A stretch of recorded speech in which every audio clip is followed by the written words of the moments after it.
அஸ்ஸலாமு அலைக்கும். Welcome to Sharmila recipes. இன்றைக்கி நம்ம பார்க்க போகிறது நம்ம குழந்தைகளுக்கெல்லாம் பிடிச்ச பாஸ்தா ரெசிபி தான். எப்படி செய்யலான்னு பார்க்கலாம். ரொம்ப சூப்பராக இருக்கும், ட்ரை பண்ணி பாருங்கள். இப்போ நான் பாஸ்தா எடுத்துருக்கேன். ஃபேவரட் பிராண்டில் உள்ள பாஸ்தா தான் எடுத்து ரெடி பண்ண போகிறேன். இப்போ சில்லி சாஸ், சோயா சாஸ், வெங்காயம், தக்காளி, 2 வகையான குடமிளகாய், பெப்பர் எல்லாம் எடுத்து வச்சுருக்கேன். இப்போ வாங்க எப்படி செய்யலான்னு பார்க்கலாம். இப்போ ஒரு பாத்திரத்தில் நான் பாஸ்தாவை கொதிக்க வைக்கிறதுக்காக தண்ணியை கொதிக்க வச்சுருக்கேன். நல்லா கொதி வரட்டும். இப்போ ஒரு பாக்கெட் பாஸ்தாவில் பாதி அளவு பாஸ்தா நான் ரெடி பண்ண போகிறேன். இது 3 பேர் சாப்பிட்லாம்.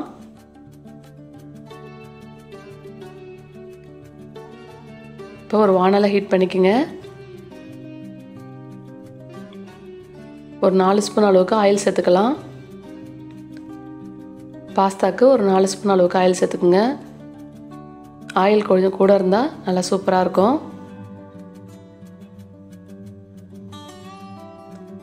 ஒரு பெரிய சைஸ் வெங்காயத்தை நல்லா சின்ன சின்னதாக கட் பண்ணி சேர்க்குறேன்.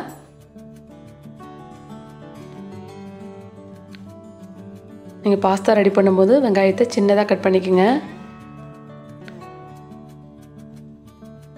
இப்போ தான் ரொம்ப நல்லாயிருக்கும். நீங்கள் சாப்பரில் கூட கட் பண்ணிக்கலாம்.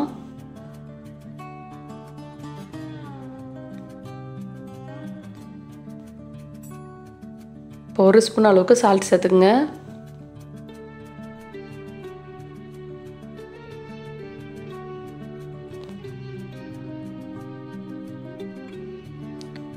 வெங்காயம் கொஞ்சம் நேரம் நல்லா வதங்கட்டும்.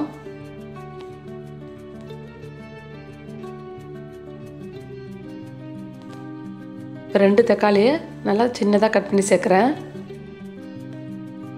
நீங்கள் தக்காளியை நல்லா பேஸ்ட்டாக அரைச்சி கூட சேர்த்துக்கலாம். ஒரு சின்ன ஸ்பூனில் 1 ஸ்பூன் அளவுக்கு இஞ்சி பூண்டு பேஸ்ட் சேர்த்துருக்கேன். இஞ்சி பூண்டு பேஸ்ட் சேர்த்துங்கன்னா உங்களுக்கு நல்லா வாசனையாக இருக்கும். வேணும்னா உங்களுக்கு ஸ்கிப் பண்ணிவிடுங்க. இப்போ குடமிளகாவை சேர்த்துக்கலாம். 2 வகையான குடமிளகாவும் சேர்த்து நல்லா மிக்ஸ் பண்ணி விட்டுக்கிறேன்.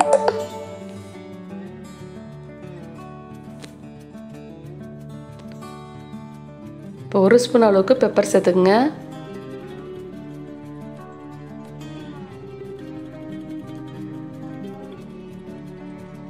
இப்போ சில்லி சாஸ் சேர்த்துக்கலாம். இப்போ 2 ஸ்பூன் அளவுக்கு சில்லி சாஸ் சேர்த்துக்குங்க. ரெட் சில்லி சாஸ் சேர்த்துருக்கேன். சேர்த்து நல்லா மிக்ஸ் பண்ணி விட்டுக்குங்க. இப்போ 2 ஸ்பூன் அளவுக்கு சோயா சாஸ் சேர்த்துக்கலாம். சோயா சாஸ் அதிகமாக சேர்க்காதுங்க, கசப்பாக இருக்கும். அதனால் கம்மியாகவே சேர்த்துக்கலாம். இப்போ பாஸ்தாவை சேர்த்து நல்லா கொதிக்க வச்சுருக்கேன். இப்போ நல்லா வேகிறதுக்கு கொஞ்சம் டைம் எடுக்கும். நல்லா வெந்ததுக்கப்புறம் செக் பண்ணி பார்க்கலாம். நல்லா அழுத்தி பாருங்கள் வெந்திருக்காண்டு. இப்போ வெந்துடுச்சு. இப்போ வடிச்சிக்கலாம். இப்போ ஒரு வடித்தட்டை வச்சு வடிச்சிக்குங்க. நல்லா வெந்திருக்கான்னு பார்த்துட்டு வடிச்சிக்குங்க, இல்லைன்னா ரொம்ப அழுத்தமாக இருக்கும்.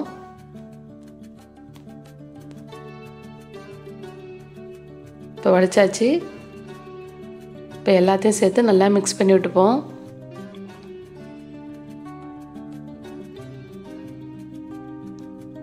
அடியிலேருந்து நல்லா கிரேவிலாம் மேலே வர அளவுக்கு நல்லா மிக்ஸ் பண்ணி விட்டுக்குங்க.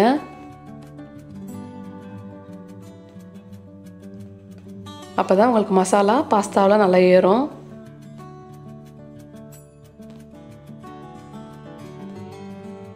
இப்போ நல்லா வாசனையாக இருக்கிறதுக்காக மேலே மல்லித்தலையை தூவி விட்டு நல்லா மிக்ஸ் பண்ணி விட்டுக்கலாம்.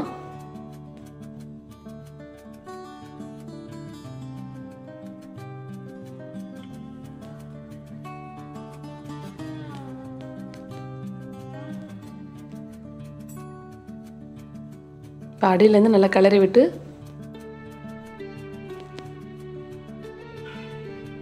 சூப்பராக சுவையாக பாஸ்தா ரெடி ஆகிடுச்சு. நல்லா பொலன்னு எவ்வளோ சூப்பராக வந்திருக்கு பாருங்கள். ரொம்ப டேஸ்ட்டாக இருந்துச்சு. நல்லா சுட சுட சூப்பரான பாஸ்தா ரெடி ஆகிடுச்சு. நம்ம குழந்தைகளுக்கெல்லாம் ரொம்ப பிடிக்கும். ட்ரை பண்ணி பாருங்கள். ட்ரை பண்ணி பார்த்துட்டு கமெண்டில் சொல்லுங்கள். இந்த வீடியோ பிடிச்சிருந்தா லைக் பண்ணுங்கள், ஷேர் பண்ணுங்கள். மறக்காமல் நம்ம சரிமிலா ரெசிபிஸை சப்ஸ்கிரைப் பண்ணுங்கள். பக்கத்தில் இருக்க பெல் ஐக்கானும் ப்ரெஸ் பண்ணிக்கோங்க.